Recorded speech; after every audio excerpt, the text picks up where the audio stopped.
Hai, ketemu kembali dengan saya Floren Kasih. Kalau Anda ditanya komoditas apa yang paling mahal di dunia, kira-kira apa jawabannya?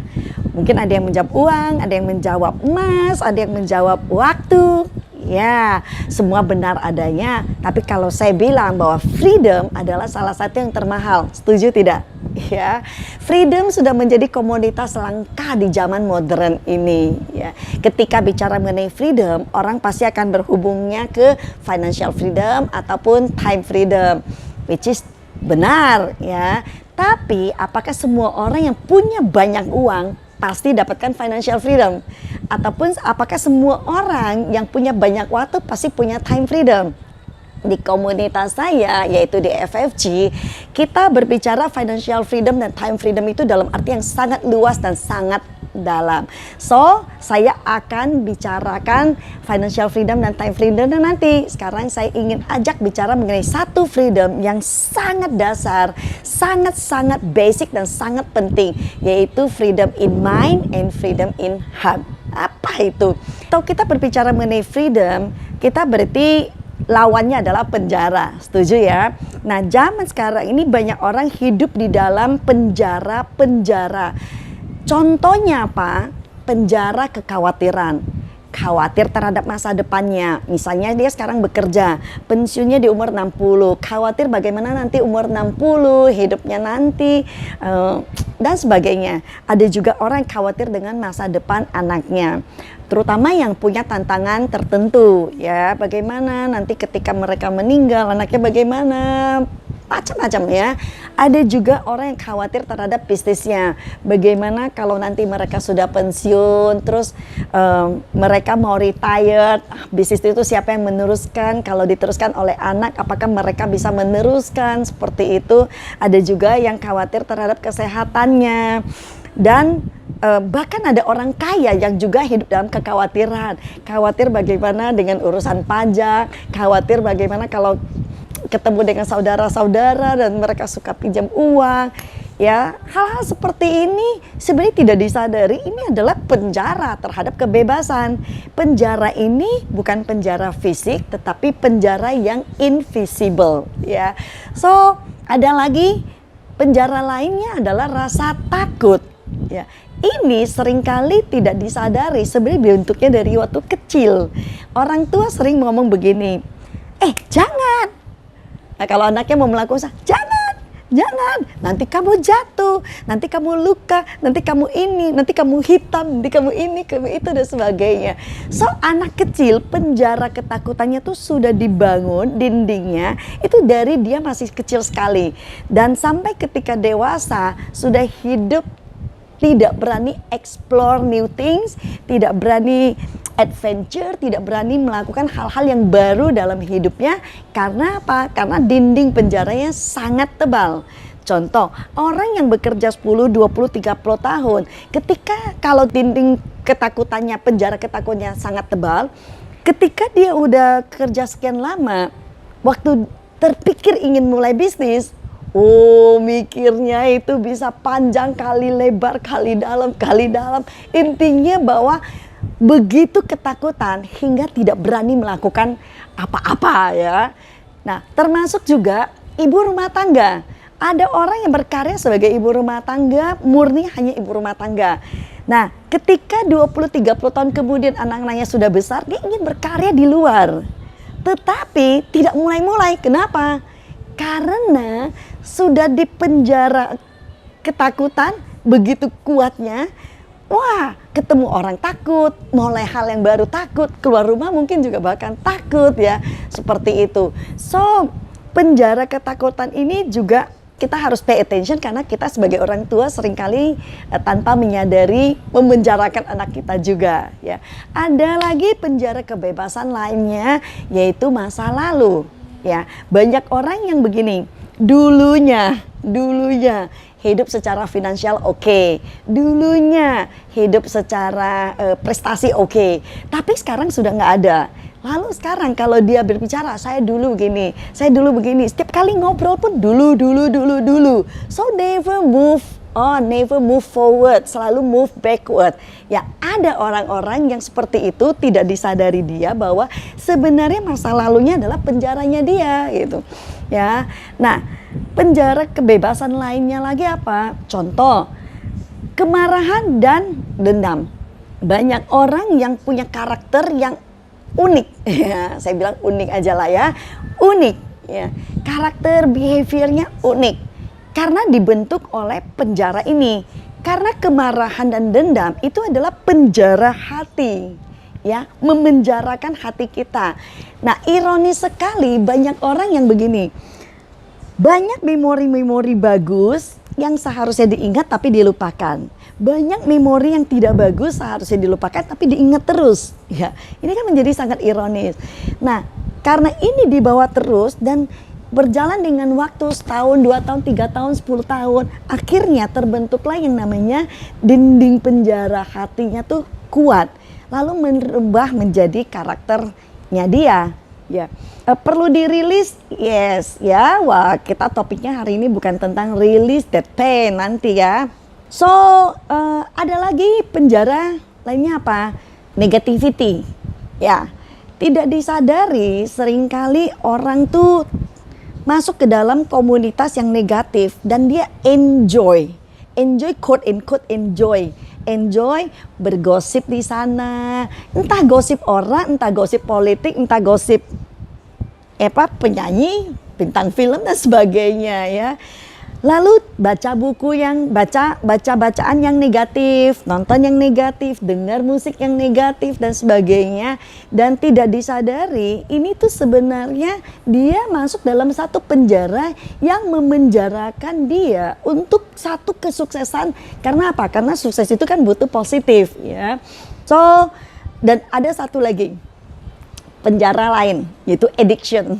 Nah, ketika bicara mengenai addiction, orang pasti akan berpikir addicted terhadap narkoba, rokok, alkohol, judi, which is betul ya.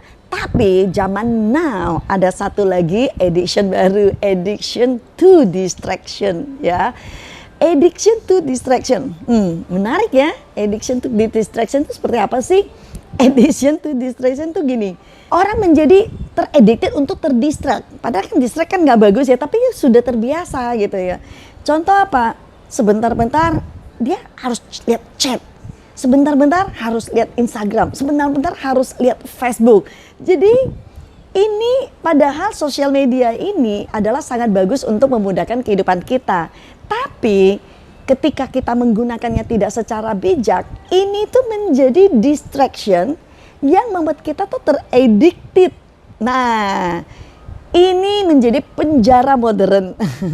Saya bilang penjara modern karena ini zaman now baru terjadi. 20 tahun yang lalu tidak ada ya. Oke. So, now kita berbicara mengenai mind and heart. Mind and heart tuh harus free dulu, harus ada freedomnya dulu. Baru bisa bicara mengenai financial freedom dan time freedom. Betul apa? Ya. Nah, bagaimana saya ingin mendobrak penjara ini? Ya, harus dimulai dulu dengan adanya kesadaran ya. Dengan adanya kesadaran atau awareness dulu bahwa saya nih punya penjara itu.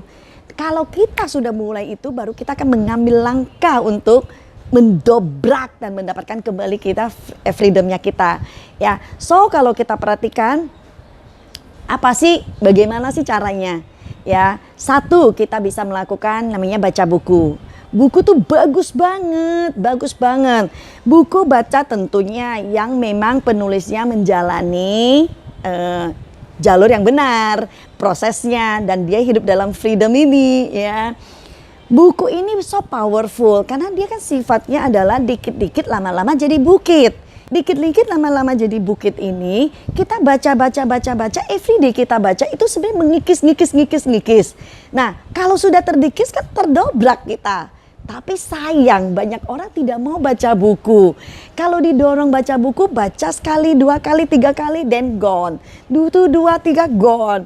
Sebagian malah tidak pernah mau baca buku. So sayang sekali. So I suggest you ya, tidak punya pilihan. Kalau kita ingin hidup in free, totally free, let's do it ya. Karena butuh effort besar memang ya. Nah, apalagi pertemuan. Saya bersyukur sekali saya punya komunitas namanya FFG. Ya, komunitas ini kita punya growth program. Nah, pertemuan-pertemuan ini sangat penting. Ada yang namanya weekly, monthly dan sebagainya. Nah, kami punya pertemuan yang namanya weekly, ya. Nah, pertemuan ini adalah kita bisa menyerap energi positif, kita bisa menyerap dari sharingnya orang, pengalaman orang, ataupun training, ya. Nah, ini bagus gak? Sangat bagus, karena ini kan kita ngambil saripatinya pengalaman-pengalaman orang. Sehingga kita tidak perlu mengulang yang nggak perlu diulang, kita bisa mencontoh apa yang harus dicontoh. Oke, so banyak orang berpikir gini, saya udah pernah ikut training, saya udah nggak perlu. Loh, training itu bukan sekali seumur hidup, harusnya kita secara continue, ya. Ikut itu harusnya continue gitu. Nah, dan itu harusnya terus menerus. Contoh saya ikut weekly programnya kami di FFG itu sudah lebih dari 10 tahun lebih. So that's powerful sekali. Ya, siapapun kalau ingin tahu lebih detail, welcome ya, karena saya tidak membahas detail di sini. Tapi intinya bahwa pertemuan itu sangat powerful, sangat penting. Ya, karena kita tidak sadari yang namanya dinding itu tidak bisa yang namanya sekali langsung pecah semua dindingnya, enggak. Kita kan harus pelan-pelan seperti jebol dinding, harus pelan-pelan. Ya, pertemuan salah satu yang powerful, ya. Dan berikutnya adalah mentor. Mentor ini so penting karena itu mengurangi trial and error kita. Karena pada saat kita trial and error kan kita makan waktu, makan umurnya kita. Jadi kalau kita bisa cepat, kenapa harus lambat? Nah, mentor ini penting, harus punya mentor yang memang menjalani prosesnya dan dia hidup di dalam freedom in mind and freedom in heart. Oke, so dia bisa membimbing kita. Nah, saya bersyukur saya punya mentor dan saya punya komunitasnya. So for me, it's a blessing, ya. For me it's a blessing. So find your mentor, sangat penting untuk punya mentor, ya. Nah, kembali kita bicara mengenai financial, ya. Kalau sudah punya freedom in mind, freedom in heart, maka ketika bicara financial, maka itu menjadi satu paket yang akan menjadi utuh. Nah, sekarang saya ingin bicara mengenai financial. Financial easy, can do, ya. Nah, tapi begini. Menurut Robert Kiyosaki, pengarang buku Cash Flow Quadrant, bahwa kita dibagi 4 kuadran berdasarkan sumber penghasilan. E, employee, self-employed, business owner, dan investor. Oke, dia membagi E dan S itu sebagai kuadran active income and kuadran security, which is menurut dia juga nggak secure gitu ya. Tetapi kita dari kecil dibentuk untuk menjadi karyawan. Saya ya seperti itu juga. Oke. Dibentuk dan akhirnya kita mengumpulkan uang sampai kita pensiun. Hanya nabung aja, mungkin ada investasi sedikit dan sebagainya sampai kita pensiun. Ketika pensiun, jumlah tabungan, apakah kita bisa hidup dalam freedom? Mostly tidak. Karena apa? Karena kita mulai takut, ini dikumpulkan puluhan tahun loh. Ya, kalau puluhan tahun kalau salah pakai bagaimana? Akhirnya juga dengan takaran yang sangat terbatas. So ini menjadi menarik. Robert Kiyosaki menyarankan kalau you mau punya financial freedom, ya, pindahlah ke kuadran yang namanya B atau E, yaitu business owner dan investor. Nah, karena di business owner itu ada orang dan ada sistem yang membantu kita memperoleh passive income. Tapi saya nggak bahas detail hari ini. Tapi intinya bahwa untuk masuk ke financial freedom kita harus punya namanya passive income baru bisa terjadi. Ya, nah dengan kondisi financial itu bisa nggak semua orang mendapatkan financial freedom? Bisa. Semua orang bisa, walaupun kita terbangun menjadi mindset bisa terjun ke B dan terjun ke I, ya. Nah, yang menarik dengan kombinasi financial yang oke, dengan freedom yang tadi saya cerita, freedom terpenting adalah in mind and heart. Lalu kita kombinasi dengan financialnya, terjadi financial freedom yang dibangun oleh FFG, yaitu financial freedom dalam arti yang sangat luas dan sangat dalam, mencakup berbagai aspek kehidupan. Ini yang kita mau sharingkan, kita mau ajak. Kenapa? Karena setiap orang itu berhak mendapatkan ini. everybody, including you, including me. Bisa nggak? Bisa. Karena saya melihat, saya mengalami, saya punya banyak kawan-kawan yang dengan background yang sama. Oke, struggling in mind, struggling in heart, struggling in financial, struggling in mindset, tapi bisa jump into financial freedom dalam arti luas tadi. So, tepuk dadamu. Say, I can, ya, you can, I can, you can. Why? Karena life, hidup, memberikan peluang seluas lautan ini. Coba perhatikan, laut seluas ini. Inilah opportunity yang diberikan oleh hidup kepada kita. Dan saya pakai baju terbang. Kemarin ini kita ke Pulau Eagle Island. Melihat begitu banyak elang berterbangan. Nomor 1, carilah kumpulan elang. Jangan berada di kumpulan ayam. Kalau ayam, kumpulan ayam, tok tok tok tok tok tok tok tok tok tok. Tidak bisa terbang walaupun punya sayap. Tapi kalau kita ada di kumpulan elang dan kita memang sudah diberikan sayap dan laut luas untuk diterbangi, maka kita akan bisa terbang. So, it's a choice. Be an eagle. Terbang di lautan bebas, meraih freedom. Dan kenapa kita mau melakukan itu? Karena we want to value our life. Yes, value your life. Okay, so see you in next webinar. Bye. Success for you and for me and for everybody. Bye-bye.